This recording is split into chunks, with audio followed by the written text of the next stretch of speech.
Como gerir uma empresa familiar? Como fazer para que ela permaneça forte ao longo das gerações? Hoje a gente recebe aqui no estúdio o fundador e CEO do Instituto Empresarial, Cícero Rocha. Seja bem-vindo, Cícero. Bom dia. Bom dia, Nonato. Bom dia aos ouvintes da Band News. Prazer tê-lo aqui para falar exatamente sobre um assunto que leva muitas vezes a pessoa a dizer assim, mas será que as empresas permanecem sempre no grupo familiar? O que é necessário? O que caracteriza uma empresa familiar?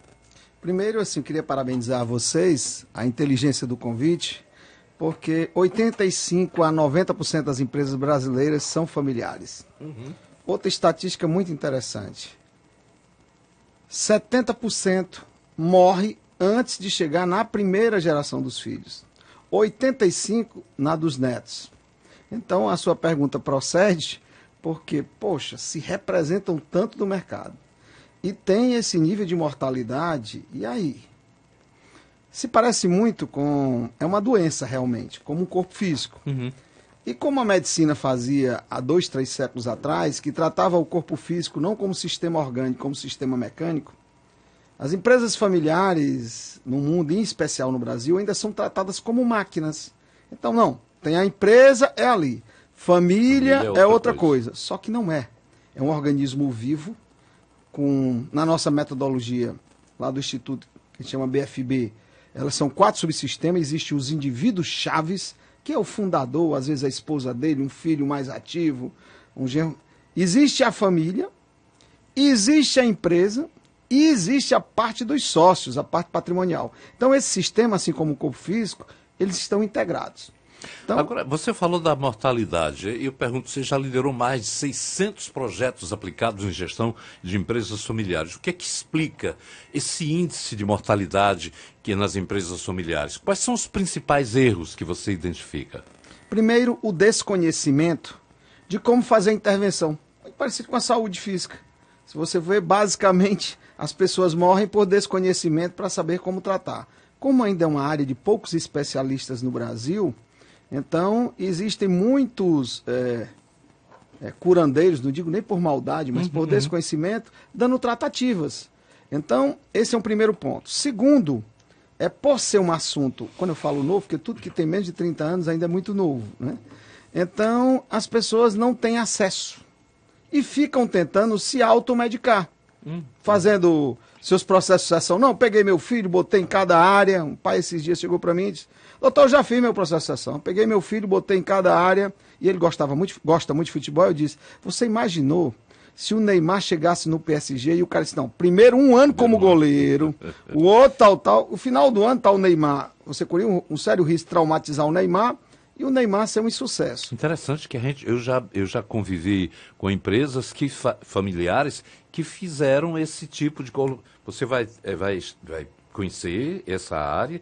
Depois, você começa de baixo, aí vai crescendo, aí depois crescendo. Você vai fazer aqui, depois você cresce. Isso é significativo, isso é bom no ramo do negócio? Pois é, isso tem deformado muitos talentos, porque isso é falta de método. Isso era quando a educação no começo do século, que o pai dava um jeito com a palmatória, vamos aqui, você vai olhar o boi comigo ali na terra, vai aprendendo. Isso fez parte de uma época. Hoje o ambiente do jovem, por exemplo, é um ambiente de uma dinâmica muito grande, multidisciplinar, complexidade. Às vezes eu chego na empresa, vou pegar o sucessor para trabalhar, o pai criou foi um peão. E o menino tem que ir para a cabine do avião. Como a escola do pai foi a de peão, ele não entende que aquele filho está no estágio diferente dele. O filho dele já tem um avião para pilotar. Ele não. Ele construiu a bicicleta, construiu o carro até chegar no avião. É claro que isso é uma metáfora da empresa que eu estou fazendo. Ô Cícero, às vezes o filho também não tem interesse, né? Não é a área que ele gosta. E aí, como é que faz, né? Para não deixar morrer a empresa. Pode contratar, por exemplo, uma pessoa que é especialista em gestão para gerir a sua empresa? Isso. Essa sua pergunta é fabulosa. Fui um dia desse no canal de televisão indagado por isso. Eu vou lhe devolver com uma pergunta. Será que a pergunta é essa? Nós estamos num país de 13 milhões de desempregados. Você tem a possibilidade de estar numa empresa que você tem garantia de emprego, olha o que o familiar tem, possibilidade de ser chefe enorme, vai ser dono. Eu acho que a pergunta mesmo era, por que é que ele não tem atração nenhuma por isso? Você não quer isso? Então vejo muito. O que aconteceu? A falta de um método de orientar, porque os grandes professores são os pais. Como eles não têm método, o que é? É uma deformação. Ele começa desde criança doutrinando o filho, dizendo que a empresa só traz problemas, é muito trabalho, é duro. Sabe aquela conversa de casa que o pai vai soltando inconscientemente, às vezes na ânsia de disciplinar o filho nos gastos financeiros, ele começou, olha, você pensa, a empresa já está 4 anos dando prejuízo, e às vezes nem estava, mas é uma forma dele, por não ter método, doutrinar. Aí traz problemas de roubo, né, a impaciência dentro de casa, a própria doença do pai, às vezes a mãe projeta, olha, é aquela empresa, seu pai só vive para aquela empresa. Então a criança, o jovem é doutrinado, a empresa vira um demônio para ele. O contrário aí é claro, acontece, né? Uhum. A pessoa dizer, desculpe lhe interromper, mas de repente o pai fica dizendo, a empresa é sua, olha, isso aqui é o seu patrimônio, você vai cuidar no futuro, você vai ser o chefe daqui e tudo mais, isso também é nocivo? Sim, o detalhe é que quando ele vai dizer isso, ele já tem um passivo de doutrinação equivocada enorme. Ele normalmente chega aí dos 14, 15, 16 anos, porque ele acha primeiro que criança não aprende. Né? Aprende na matemática, no colégio, porque tem uma coisa na nossa metodologia que a gente destaca muito, que se chama capital emocional. A criança tem que gerar um capital emocional. Vocês foram crianças, né? Apesar de serem jovens, mas sabe, o cavalo quando andou com o pai quando levava para passear de bicicleta. Então, essa abordagem tem que ser feita também na empresa. E a empresa, ainda e principalmente num país como o nosso, né, que é fundamentado no cristianismo ocidental, que a dor é pregada, o sofrimento como saída para a doutrina, você acaba projetando aquilo, aí Ave Maria. Aí é claro, quando chega 16, 17 anos, não, olha, meu filho quer ser juiz. O menino não quer ir para aquele demônio da empresa que criaram. Porque uma empresa familiar, se o filho quer ser advogado, ele pode fundar hospitais da família, é um mundo de coisas. Agora, ele não quer negócio com o pai. Por quê? Porque ele viu confusão, ele vê conflito, vê traumas. Então, ele não quer ir para ali. Eu não conheci, nesses 600 projetos, eu doutrino muito jovens, né? Inclusive, amanhã eu vou estar num evento só para CEOs aqui em Fortaleza, e eles me pediram, rapaz, como é que você treina esses jovens para assumir essas posições? Eu não encontrei um que você dissesse, esse aqui não tem utilidade no tempo. Encontrei um.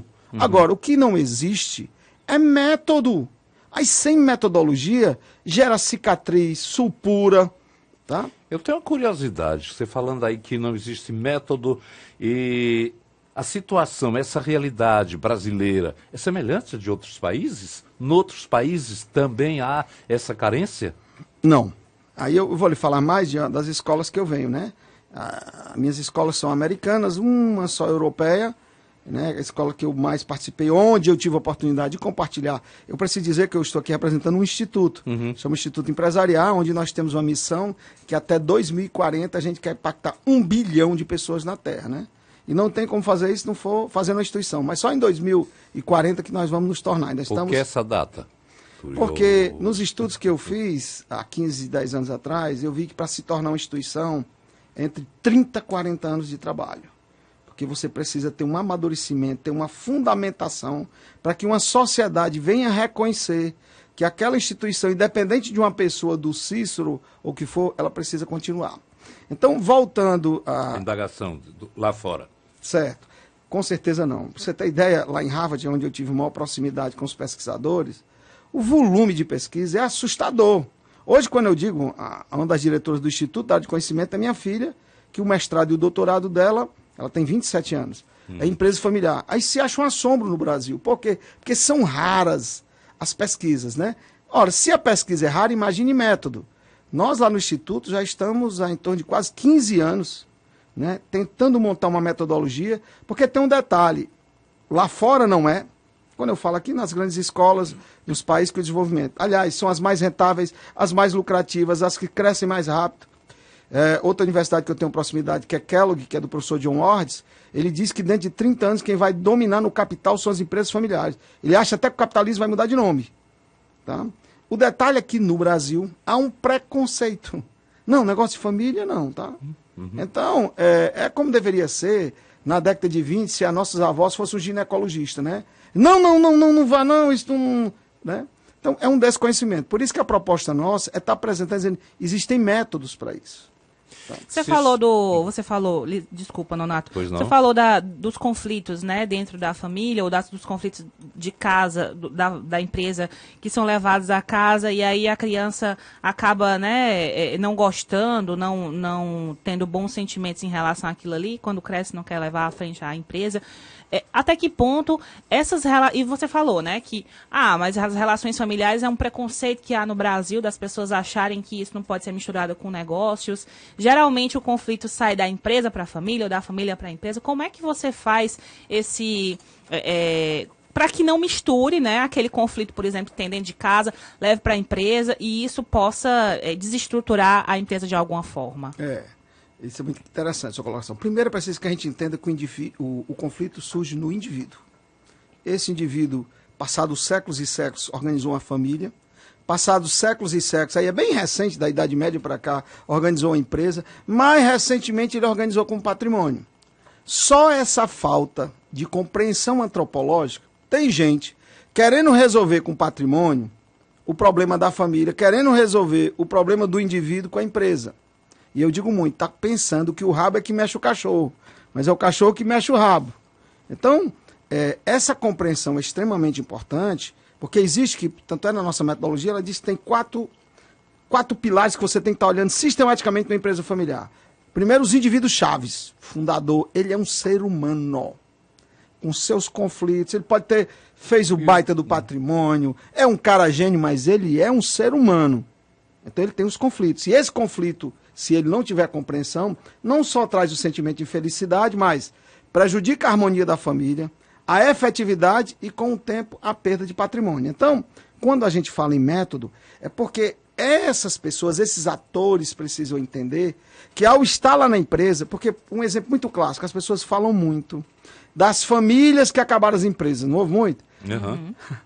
E as empresas estão acabando as famílias. E eu perguntaria, eu sei que você ainda vai falar sobre os outros três, você falou sobre um. O indivíduo-chave, a família, o negócio e a parte patrimonial.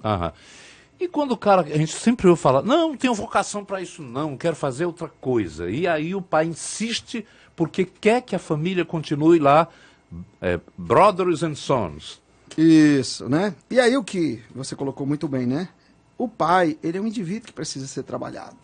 Aliás, na nossa metodologia, nós deixamos muito claros que eles nos contratam, às vezes, para ser os professores dos filhos, né? Não. Na nossa metodologia, você é o professor.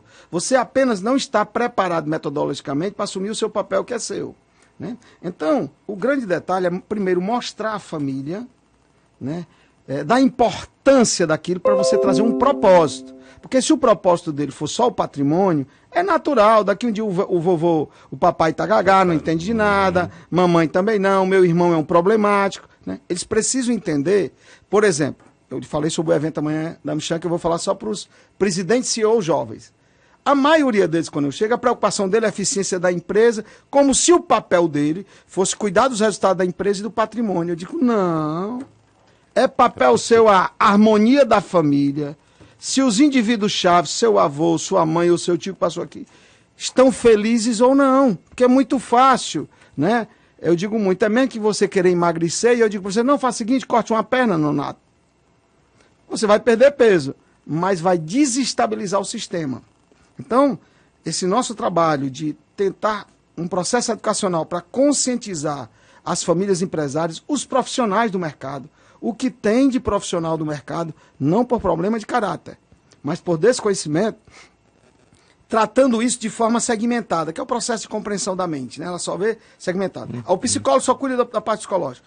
O consultor de finanças só cuida de finanças. Aí vem o coach, o psicanalista só cuida do indivíduo chaves. Aí vem os advogados, cuida só da contabilidade, do patrimônio. Isso é integrado. Eu fazer, por exemplo, um acordo de sócio de uma empresa familiar. Eu tenho que entender os problemas de traumas comportamentais da família, porque senão o contrato não vai refletir a dinâmica. Aí não vai ter utilidade. Esses segmentos podem funcionar como curandeiros do que você falou? A individualização de só chamar um acaba sendo um curandeiro, entre aspas. No curandeiro no sentido de que, eu digo, até uso a expressão com todo respeito a esses profissionais, claro, tá? Claro. Mas é uma deficiência, inclusive, de formação no Brasil. Como é um assunto novo, é natural. O cliente chega para o advogado e diz, rapaz, eu estou com um problema com meu filho lá, como é que eu faço? Aí o advogado vai reproduzir o modelo do pai dele, por não ter uma compreensão. O contador, a própria psicóloga, por exemplo, lá no Instituto, os nossos psicólogos têm que entender de contabilidade. Porque como é que eu vou dar uma opinião? Ele tem que entender do resultado empresarial. Ele não vai ser tão bom naquilo, mas ele tem que ter o que eu chamo uma visão sistêmica para poder auxiliar. Cícero Rocha, o tempo aqui é tempo. Queria só concluir aqui com o Gerson. Está gostando muito da entrevista e ele pergunta se a palestra amanhã pode ser inscrito, como é que é, se ainda está aberta a inscrição, como é que ele tem mais informações. Você entra no site, apesar que deve já ter muita gente, mas diz que para quem tem boa vontade sempre tem um espaço, né? Vai no site da AmCham, tá? Sentiu alguma dificuldade, como a gente diz aqui na linguagem cearense, aperrei um pouco o pessoal, diga que foi através do meu intermédio, porque se você está querendo, né? E tem muita gente que assiste um programa como esse, às vezes são dicas simples, sabe? Uma pequena orientação, você pode evitar problemas de futuros muito sérios. No dia que vai ser? O horário? Vai ser a partir das 14 horas, naquele hotel Praia Centro. A organização é da AmCham, escreve AMCHAM, tá? Você entra no site, tem lá, tem telefones, tem tudo. Obrigado. E se precisar alguma coisa, vai no site do Instituto Empresariar, com R no final, que a gente está lá também. Obrigado a você, Cícero Rocha. Pelo que a gente ouviu aqui, olha, vai ser um bom encontro lá para ouvir e conversar com o Cícero nesse ambiente.